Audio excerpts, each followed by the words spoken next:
Good morning students.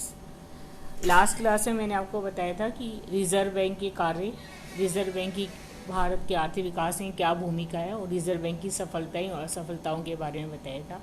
आज मैं आपको बताऊंगी कि रिजर्व बैंक किस प्रकार साख को नियंत्रित करता है, साख नियंत्रण की विधियां, और रिजर्व बैंक देश के लिए मौद्रिक नीति का भी निर्माण करता है।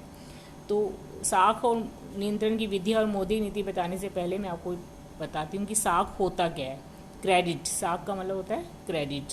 अगर हम बोलचाल की भाषा में देखें तो क्रेडिट, हम तीन अर्थों में क्रेडिट का मतलब लेते हैं। एक तो उधार लेन देन, जो उधार लेन देन किया जाता है वो क्रेडिट हो।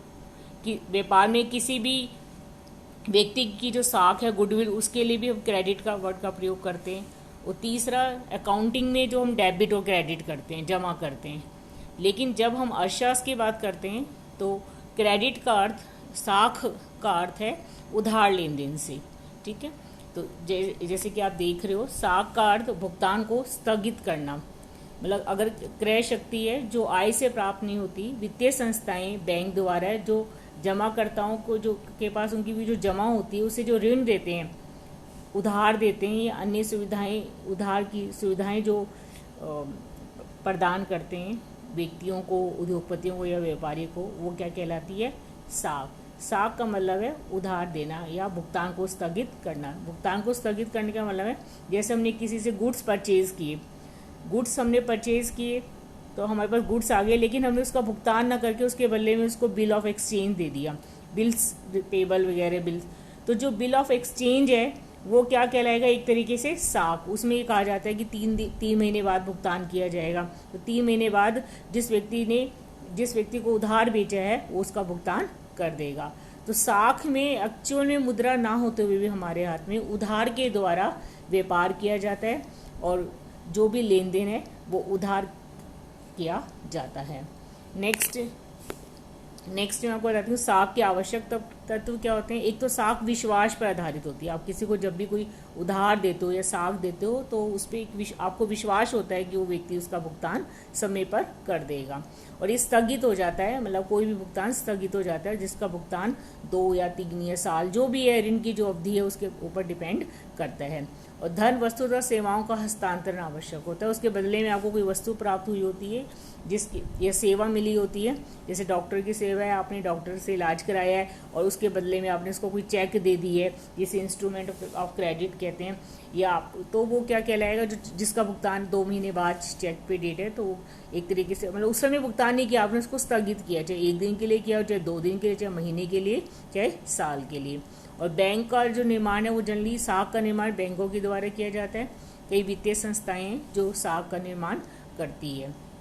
और साख की मात्रा, साख जो दी जाती है उसमें साख जो प्राप्त करना चाहता है, जो उधार लेना चाहता है, उसका चरित्र को ध्यान में रखते हुए उसकी ऋण चुकाने की कितनी शक्ति है, उसकी आय या जमानत के रूप में, सिक्योरिटी के रूप में उसने क्या रखा है, समय अवधि, ऋण की राशि, ऋण के उद्देश्य, किस पर्पज़ के लिए वो ऋण ले रहा है, उस सब पर निर्भर करती है। नेक्स्ट है साख कितने प्रकार की होती है। तो स्रोतों के अनुसार हम कई तरह से साख को हम डिवाइड कर सकते हैं। जैसे अगर स्रोत के अनुसार साख तो किस व्यक्ति से प्राप्त हुई है, व्यक्तिगत साख या गैर संस्थागत साख एक व्यक्ति को मिली है, संस्थागत जैसे कंपनी को मिली है, या व्यवसाय के लिए साख। प्रयोग के अनुसार आप उत्पादन के लिए भी यूज़ कर सकते हो, उत्पादन में उद्योग के लिए, कृषि के लिए साख। और उपभोक्ता जब हम उपभोग के लिए करते हैं। सार्वजनिक साख जो सरकार लेती है, सरकार ने अपनी आय जो व्यय है उनके लिए जो ऋण लिया जाता है वो क्या कहलाती है? सार्वजनिक साख।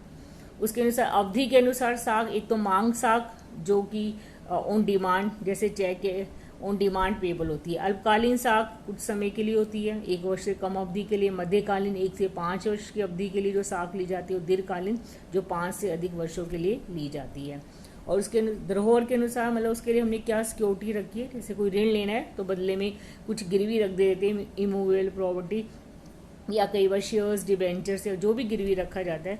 तो उसके अकॉर्डिंग साख 3 प्रकार की हो सकती है। असुरक्षित, जिसमें कि कोई भी सिक्योरिटी नहीं रखी गई है, केवल व्यक्ति की गुडविल के आधार पर, उसकी साख के आधार पर, मार्केट में जो उसकी रेपुटेशन है उसके आधार पर उसको साख या ऋण दिया जाता है। पूर्ण सुरक्षित, जिसमें जितना ऋण दिया है, जितनी साख दी है, उसके मूल्य के बराबर जो है वो सिक्योरिटी रखी ली जाती है, पहले मॉर्गेज रखा कर जाता है, फिर उसके बाद उसको ऋण दिया जाता है। और अंशतः जिसमें पूर्ण अमाउंट का ना होकर कुछ ही अंश, जैसे 1 लाख है तो 50 या 75,000 तक की ही सिक्योरिटी गिरवी रखी गई है। बाकी का बचा हुआ उस व्यक्ति की व्यक्तिगत गुडविल के आधार पर उसको ऋण दे दिया जाता है। तो ये साख है। तो किसी भी, अब नेक्स्ट है साख का महत्व।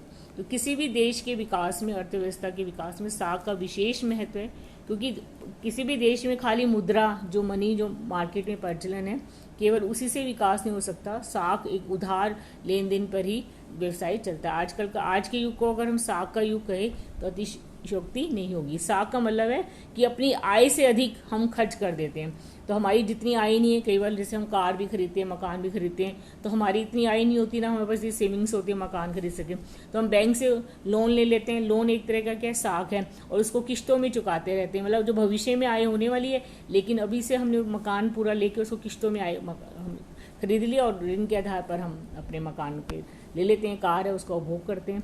तो इससे देश की अर्थव्यवस्था चलती है, क्योंकि इससे मांग बढ़ती है और फिर देश में उत्पादन होता है और उससे देश का विकास होता है। तो साख कम है तो एक तो बचतों को प्रोत्साहन मिलता है, क्योंकि साख में अगर जो व्यक्ति है अगर वो उधार ले लेता है तो उसको चुकाना होता है, तो उसके जो आय है उसकी सेविंग्स करता है और समय समय पर साख को इंस्टॉलमेंट में या जब भी उसकी अवधि पूरी हो जाती है उसको चुका देता है।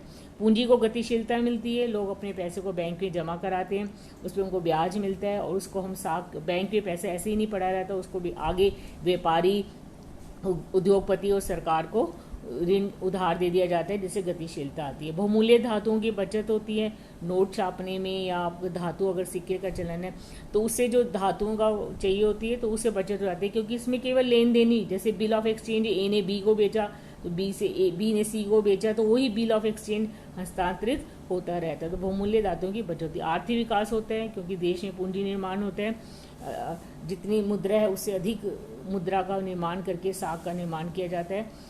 ये हम बाद में भी पढ़ेंगे कि जितनी प्रारंभिक जमा है उससे कहीं अधिक गुना साख का निर्माण होता है, उससे देश का विकास होता है।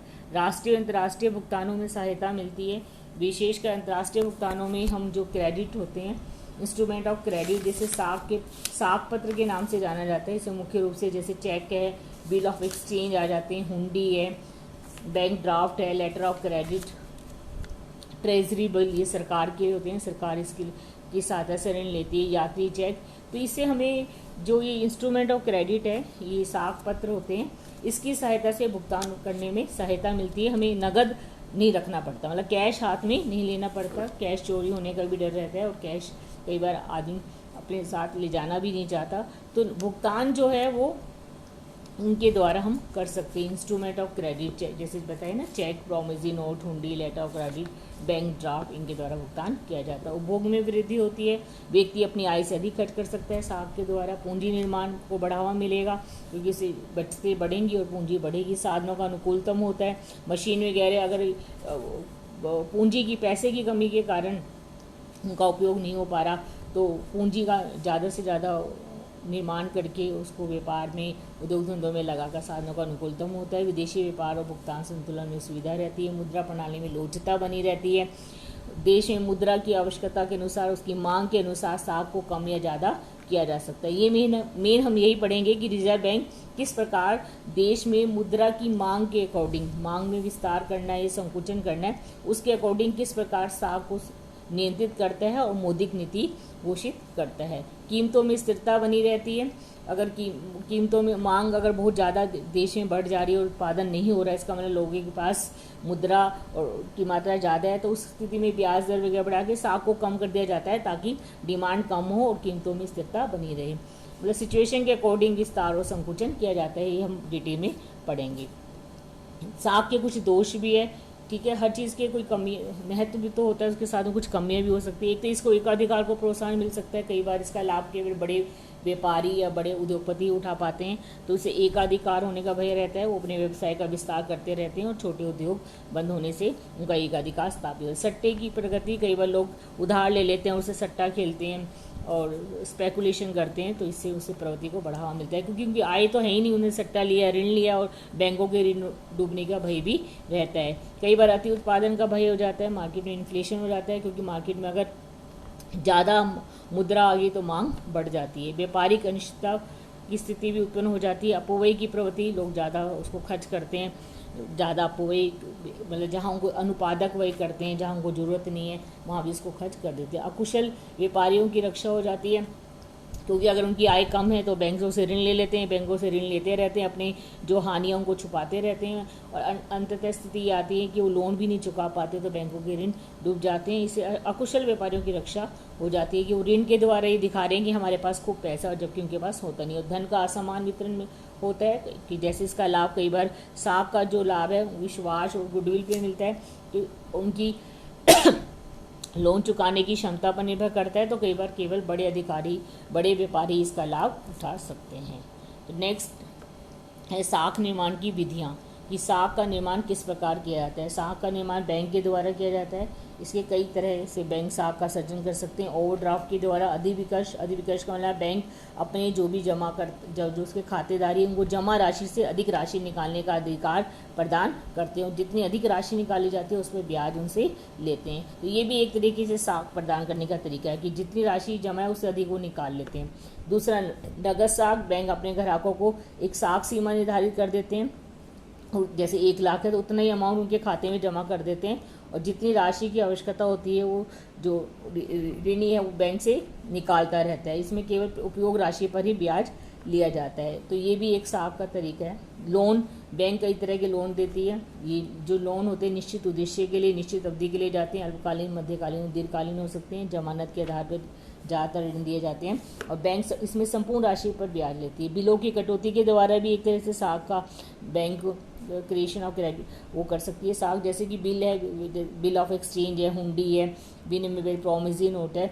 तो जैसे 3 महीने की अवधि है तो बैंक समय से पहले इनका कटौती कर लेती है, इनको क्रय विक्रय खरीद लेती है, और उसमें जो अमाउंट काट कर उनको दे देती है, और जब उसकी बिल की जो भुगतान की अवधि पूर्ण होती है तो बैंक को पैसा प्राप्त हो जाता है। तो इस तरह से बैंक साख का सृजन करती है। सरकारी प्रतिभूतियों में निवेश करके भी एक तरीके से सरकार को उधार देने का एक तरीका है।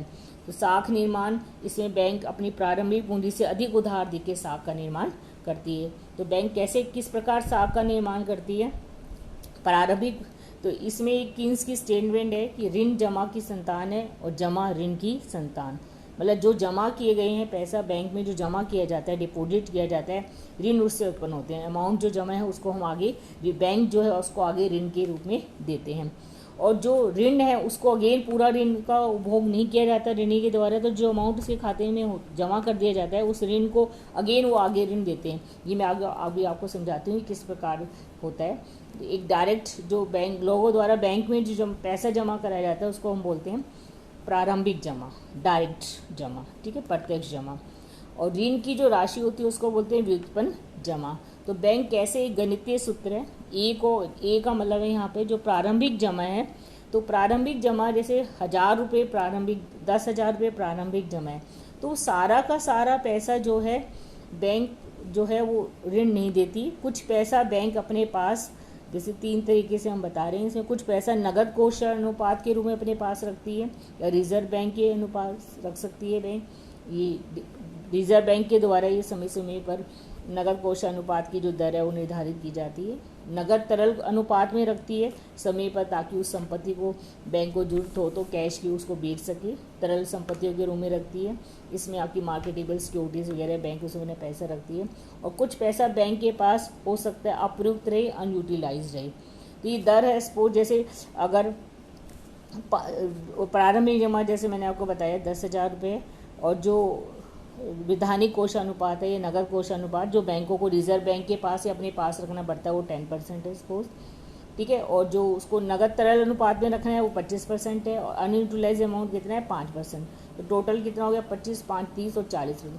40% अपने पास रख के बैंक बाकी 60% जो है वो आगे दे सकती है, ऋण दे सकती है। फिर जो अमाउंट जो उसका 60% आएगा उसको बैंक ऋणी के खाते में जमा हो गया, तो उसका फिर अगेन 40% रख के 60% जो फिर उधार, ऐसे ये प्रक्रिया चलती रहती है।